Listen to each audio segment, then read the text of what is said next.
A very good morning to all my dear students.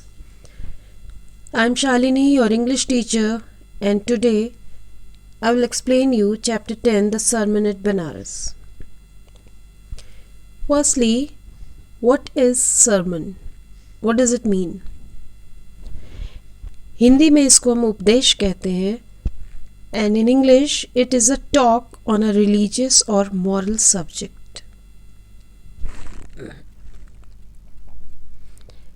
This story is based on Prince Siddharth Gautama's life. He was born as a prince and somewhere in northern India, उत्तर भारत में कहीं पर उनका राज्य था. When he was 12 years old, he was sent for schooling in the Hindu scriptures. 4 years later, he returned home and got married to a princess. They had a son. He lived a royal life for 10 years.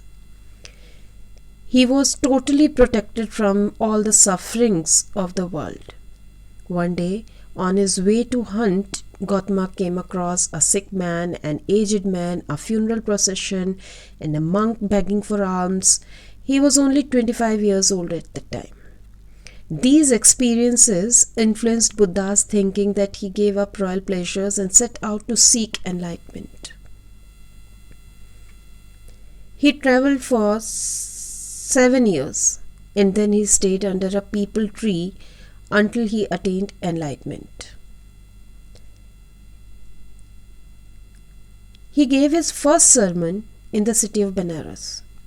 It is the holiest of the dipping places on the river Ganges. Once, a lady, Kisa Gotami, who had only one son and he had died, she carried her dead son in her arms and went door to door asking for medicines for her dead child. People said that she had lost her senses. Eventually, she met a man who directed her towards Lord Buddha, who could possibly have a solution of her problem. She went to Buddha and asked him to cure his son. Buddha asked her to bring a handful of mustard seeds from a house where no one had lost a child, husband, parent or friend. Kisa Gotami went from house to house in search of mustard seeds, but she didn't find such house where no one had ever died. She got tired, hopeless, and sat down a wayside. Soon she realized that death was everywhere and nobody could escape from it. She realized that she had been selfish. In this way, Buddha taught her the lesson that death is the ultimate truth of our life. There is only one certain thing in our life, that is death. And our life is full of pain and suffering. Everyone who is born has to die. And it is totally impossible to avoid death. Now, I will explain you line-wise. Gautam Buddha, 563 BC to 483 BC, began life as a prince named Siddhartha Gautama in northern India. Gautam Buddha, जिनका जन्म 563 BC में हुआ था and he died in 483 BC before Christ, उनकी life की शुरुआत हुई थी एक राजकुमार की तरह जिनका नाम था सिद्धार्थ गौतम. कहीं नॉर्थ इंडिया में उनका राज्य हुआ करता था. At 12 he was sent away for schooling in the Hindu scriptures and 4 years later he returned home to marry a princess. जब वो 12 साल के हुए, उनको पढ़ने के लिए भेजा गया और 4 साल के बाद जब वो वापस आए तो उनकी शादी करा दी गई एक राजकुमारी के साथ. They had a son and lived for 10 years as befitted royalty. उनका एक बेटा हुआ और वो 10 सालों तक राजाओं की लाइफ जीते रहे. At about the age of 25, the prince, heretofore shielded from the sufferings of the world, while out hunting chanced upon a sick man, then an aged man, then a funeral procession, and finally a monk begging for alms. लगभग 25 साल की as में, when he was 25, Prince जो अब तक, heretofore means अब तक, अब से पहले तक, shielded from the sufferings of the world means अब तक, अब से पहले तक उनको वर्ल्ड की, दुनिया की कितनी तकलीफ़ें होती हैं, कुछ परेशानियां होती हैं, उन सब से बचे हुए थे, बचा कर रखे गए थे. उन्हें जानकारी नहीं थी बाहर क्या हो रहा है. उन्हें ये नहीं पता था कि हम बीमार भी पड़ते हैं, हम बूढ़े भी होंगे. उन्हें कुछ नहीं था, पता था. वाइल आउट हंटिंग, जब वो एक बार शिकार के लिए बाहर गए थे तो उन्होंने देखा कि उन्हें एक बीमार इंसान दिखाई दिया, फिर एक बूढ़ा इंसान दिखाई दिया, फिर एक फ्यूनरल प्रोसेशन मीन्स एक शव यात्रा दिखाई दी जहाँ पर एक डेड बॉडी को ले जाया जा रहा था, और फाइनली आखिर में उन्होंने एक सन्यासी को देखा जो भिक्षा मांग रहे थे. These sights so moved him that he at once went out into the world to seek enlightenment concerning the sorrows he had witnessed. ये सारे दृश्य जो थे उन्होंने इनको इतना ज़्यादा प्रभावित किया, इतने ज़्यादा ये परेशान हुए उन चीज़ों को देखकर कि ये फ़ौरन ज्ञान की तलाश में, एनलाइटमेंट मीन्स ज्ञान ढूंढने के लिए, ज्ञान प्राप्त करने के लिए ये घर छोड़ के निकल गए. He wandered for 7 years and finally sat down under a peepal tree where he vowed to stay until enlightenment came. 7 सालों तक ये भटकते रहे और बाद में ये एक पीपल के पेड़ के नीचे बैठ गए और इन्होंने कसम खाई कि जब तक मुझे ज्ञान प्राप्त नहीं होगा मैं यहाँ से नहीं हटूंगा, मैं यहीं बैठा रहूँगा.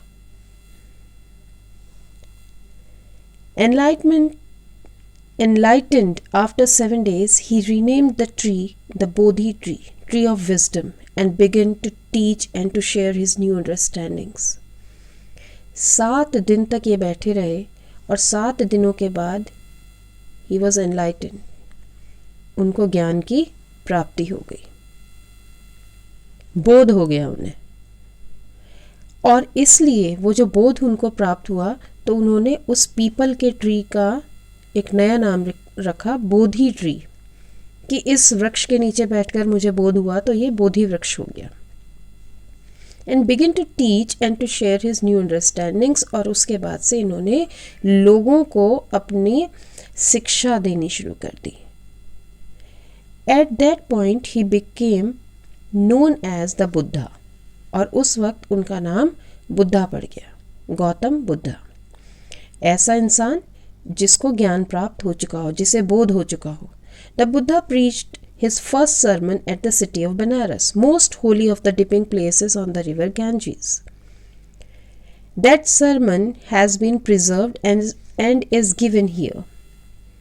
बुद्धा ने अपना जो पहला उपदेश दिया था वो बनारस में दिया था, जो कि सबसे शुद्ध पवित्र डिपिंग प्लेस, तीर्थ स्थान जहाँ पर हम गंगा जी में डुबकियाँ लगाते हैं, that is called dipping place, या जहाँ हम स्नान करते हैं, वो सबसे पवित्र स्थान माना जाता है बनारस. तो वहाँ पर उन्होंने अपना पहला उपदेश दिया था और वही उपदेश यहाँ पर हमें बताया गया है. It reflects the Buddha's wisdom about one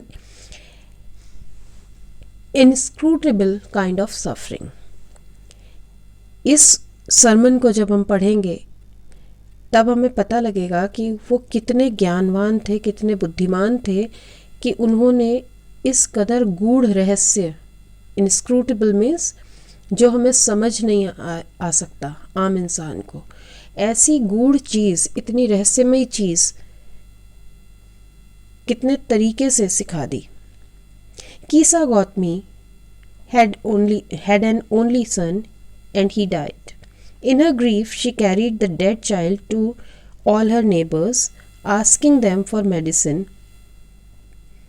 And the people said, "She has lost her senses. The boy is dead.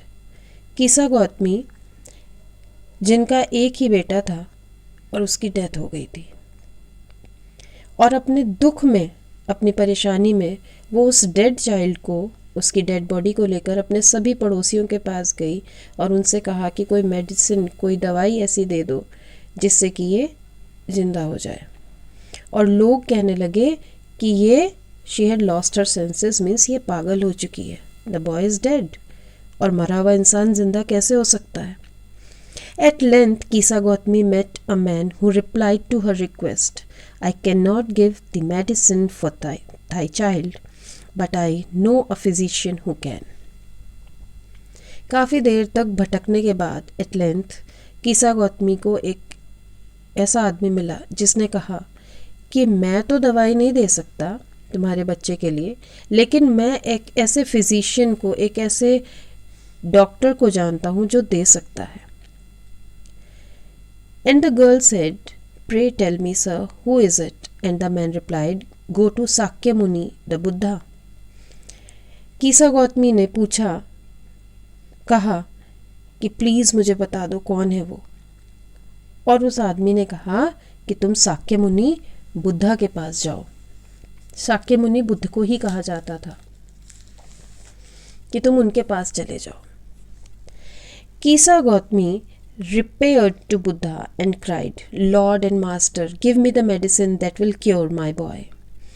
कीसा Gautami ने बुद्ध के पास जाकर कहा, repaired means यहाँ पर went to, वो गई वहाँ और रोते हुए कहा कि प्रभु मुझे वो दवाई दो जिससे मेरा बेटा ठीक हो जाए। The Buddha answered, "I want a handful of mustard seeds." And when the girl in her joy promised to procure it, the Buddha added, "The mustard seed must be taken from a house where no one has lost a child, husband, parent or friend." भगवान बुद्ध ने कहा कि मुझे एक मुट्ठी भर के सरसों ला दो। अब कीसा गौतमी को लगा, उस लड़की को, कि अरे ये तो बड़ा आसान काम है। वो खुश हो गई और उसने प्रॉमिस कर दिया कि ठीक है मैं अभी लेकर आती हूँ। तो गौतम बुद्ध ने उसमें एक शर्त, एक कंडीशन रख दी कि मस्टर्ड जो लेकर आओगे, सरसों जो लेकर आओगे, वो एक ऐसे घर से लेकर आना जहाँ पर कभी किसी बच्चे, किसी के पति की, किसी के पेरेंट की या किसी के मित्र की डेथ ना हुई हो।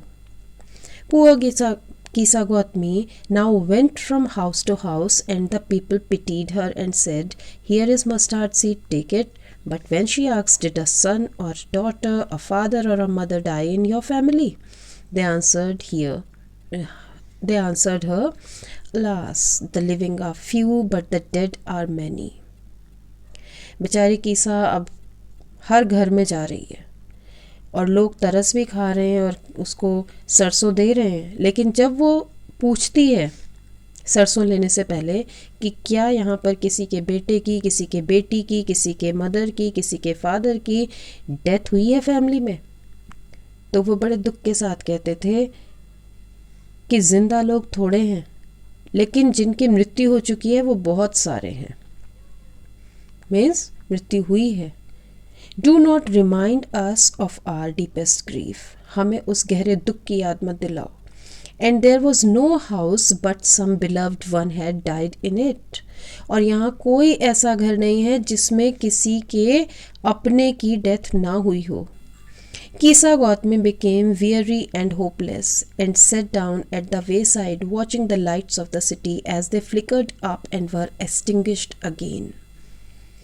कीसा गौतमी थक गई थी, ना उम्मीद हो गई थी।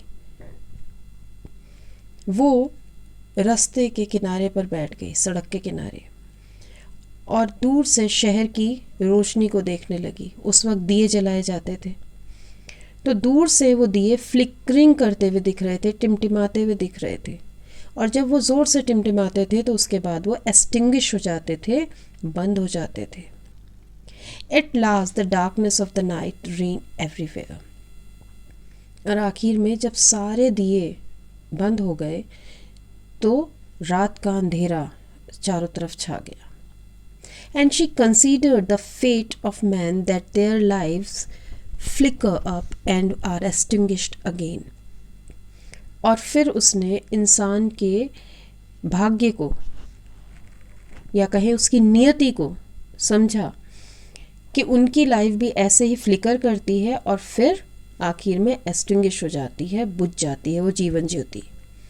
And she thought to herself, how selfish am I in my grief. Death is common to all. Yet in this valley of desolation, there is a path that leads him to immortality who has surrendered all selfish. इसके बाद वो अपने बारे में सोचने लगी कि मैं कितनी सेल्फिश हो गई थी अपने दुख में, कितनी स्वार्थी हो गई थी. डेथ तो सभी के लिए कॉमन है और इस दुख की दुनिया में कोई इससे बचा हुआ नहीं है सिवाय उसके जिसने अपने सारे स्वार्थों को सरेंडर कर दिया. Buddha said, the life of mortals in this world is troubled and brief and combined with pain. Gautam Buddha कहते हैं कि मॉर्टल्स मीन्स जिन्हें मरना ही है, जिनकी डेथ होनी निश्चित है, मीन्स इंसान, उनकी लाइफ इस दुनिया में परेशानी भरी है, ब्रीफ है, छोटी है और दुख दर्द भरी हुई है. For there is not any means by which those that have been born can avoid dying. और उन्होंने कहा ये क्यों है ऐसा, क्योंकि कि दुनिया में कोई ऐसा मीन्स, कोई ऐसा साधन नहीं है जिसकी वजह से मरना अवॉइड किया जा सके. मीन्स जो दुनिया में पैदा हुआ है वो अपनी डेथ अवॉइड नहीं कर सकता. After reaching old age there is death. Of such a nature are living beings. जब हम बूढ़े हो जाते हैं तो फिर उसके बाद डेथ ही है, हमें मरना ही है. यही नेचर है लिविंग बींग्स का. As ripe fruits are early in danger of falling. जैसे पके हुए फलों पर को गिरने का खतरा ज़्यादा होता है कि डाल से पका हुआ फल नीचे गिर जाता है. So mortals when born are always in danger of death. ठीक इसी तरीके से मॉर्टल्स, इंसान पैदा होने के बाद हमेशा इस खतरे में रहता है कि कब उसकी मृत्यु हो जाए. ज़रूरी नहीं है कि हम अपनी ओल्ड एज अटेन करें तभी हमारी डेथ होगी, जल्दी भी आ सकती है. As all earthen vessels made by the potter end in being broken. ठीक वैसे ही जैसे सारे मिट्टी के घड़े, मिट्टी के बर्तन जो कुम्हार बनाता है आखिर में टूटते ही हैं. So is the life of mortals. ठीक इसी तरीके से इन इंसानों की लाइफ है. both young and adult, both those who are fools and those who are wise, all fall into the power of death. All are subject to death. Young हों means छोटे हों या एडल्ट हों, चाहे वो बेवकूफ़ लोग हों या वो होशियार लोग हैं, सबको इस डेथ के शिकंजे में आना ही है. एक ना एक दिन सबको इस दुनिया को छोड़कर जाना है. Of those who overcome by death depart from life, a father cannot save his son, nor kinsmen, their relatives, their relations. हर कोई जो भी इस दुनिया में आ गया है उसको अपनी लाइफ से डिपार्ट करना ही पड़ेगा, अपनी लाइफ से, अपने जीवन से अलग होना ही पड़ेगा. एक फादर अपने बेटे को नहीं बचा सकता, हम अपने रिश्तेदारों को नहीं बचा सकते. Mark which while relatives are looking on and lamenting deeply, one by one mortals are carried off like an ox that is led to the slaughter. और याद रखो कि जब रिश्तेदार रो रहे होते हैं, दुख मना रहे होते हैं, एक एक करके सारे इंसान मौत की तरफ बढ़ रहे होते हैं. ठीक वैसे ही जैसे कि एक बैल को स्लॉटर, बलि देने के लिए ले जाया जाता है. So the world is afflicted with death and decay.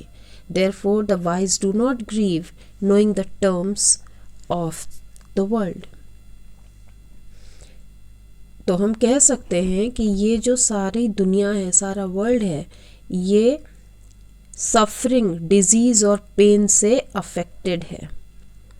कष्ट हैं, दुख हैं, बीमारियां हैं, सब तरह की परेशानियां हैं. तो इसलिए वाइज डू नॉट ग्रीव, बुद्धिमान लोग शोक नहीं मनाते, क्योंकि they know the terms of the world. उनको इस दुनिया की ये रीत, ये शर्त पता है कि जो आया है वो जाएगा. Not from weeping nor from grieving will anyone obtain peace of mind. रोने से, दुख मनाने से किसी को भी मन की शांति नहीं मिल पाती. On the contrary, his pain will be the greater and his body will suffer. बल्कि हम कहें कि उसका जो दुख है, उसकी जो तकलीफ़ है वो और ज़्यादा बढ़ जाती है और उसका शरीर भी उस तकलीफ़ से गुज़रता है. रोकर हमारी आंखें कमज़ोर हो जाती हैं, हम खाना पीना छोड़ देते हैं, हमारा शरीर कमज़ोर हो जाता है, बीमार हो जाता है. He will make himself sick and pale. और जो ज़्यादा दुख करता है, जो ज़्यादा रोता है, वो अपने आप को बीमार कर लेता है, कमज़ोर कर लेता है. Yet the dead are not saved by his lamentation. और इस रोने के बाद, इस दुख मनाने के बाद भी हम उस डेड इंसान को बचा नहीं पाते. He who seeks peace should draw out the arrow of lamentation and complaint and grief. जिसे शांति चाहिए, उसे lamentation का, शोक का, कंप्लेंट, शिकायत का, ग्रीफ, दुख का वो तीर अपने दिल से निकाल देना चाहिए. He who has draw out the arrow and has become composed will obtain peace of mind. जिसने इस दुख का, इस तकलीफ का तीर निकाल दिया, वो अपने मन की शांति पालेगा. He who has overcome all sorrow will become free from sorrow and be blessed. जो इस दुख से बाहर आ सकेगा वो ही ब्लेस्ड है, वो ही ज्ञानवान है. So this is all in today's class. We'll meet in next class with some new topic. Till then, goodbye and take care.